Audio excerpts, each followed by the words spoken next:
All right, Jim, our next question sent to CornyDriveThru@gmail.com from Scott Williams in, okay, he spells this phonetically, Natchitoches, Louisiana. Natchitoches. Okay, it's spelled Natchitoches. Yeah, that's what we used to call it when we'd drive through it, Natchitoches, but it's Natchitoches. I've heard you mention your time in Louisiana. Wait a minute, hold on. Natchitoches.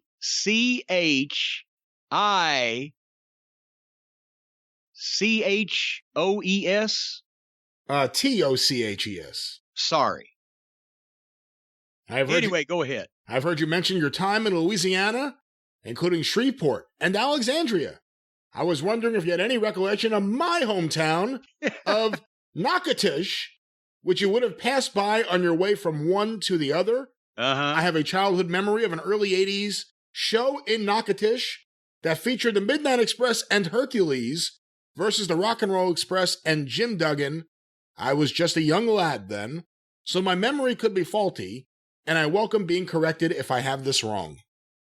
No, that's probably what it was. I remember they ran the town one time, I think, the year we were there. It was a spot show town, and there were, at one point or another, they'd run almost any town of any size in the state of Louisiana. That's where a lot of the spot shows happen. But no, and we did drive through there quite a bit because, especially as I've mentioned in those days, there were no north and south interstates. So and now the people who live there now, imagine if you live in Baton Rouge or you live in Shreveport and there's no 4-lane highway to get from one to the other. Imagine how that would be working out. We would do, a lot of times they would book 6-man tags on those spot shows just to give the guys a little bit of a break, because a 6-man was easier than a single match or a tag team match. There's more guys to do the work, and it's a spot show, so you just want to make sure the people are happy. But those little towns used to do great. At one point, probably about the same time of year, because it was when I was managing Hercules, and I think it was when Ernie Ladd came in that summer to do a couple of shots in Houston.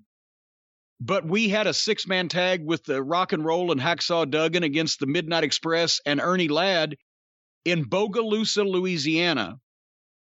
And the house was $35,000, and the tickets were, I think, 6, 8, and 10. So there were like 4,500, 5,000 people or whatever outside at the football field at the high school in Bogalusa. That was how hot those towns were. That wasn't that far from Baton Rouge, where they ran every 2 weeks, and New Orleans, where they ran weekly. But we didn't run Bogalusa often, so they came out to see it. So yeah, Natchitoches, Bogalusa. I've been in almost every pissant Louisiana town at one time or another back then.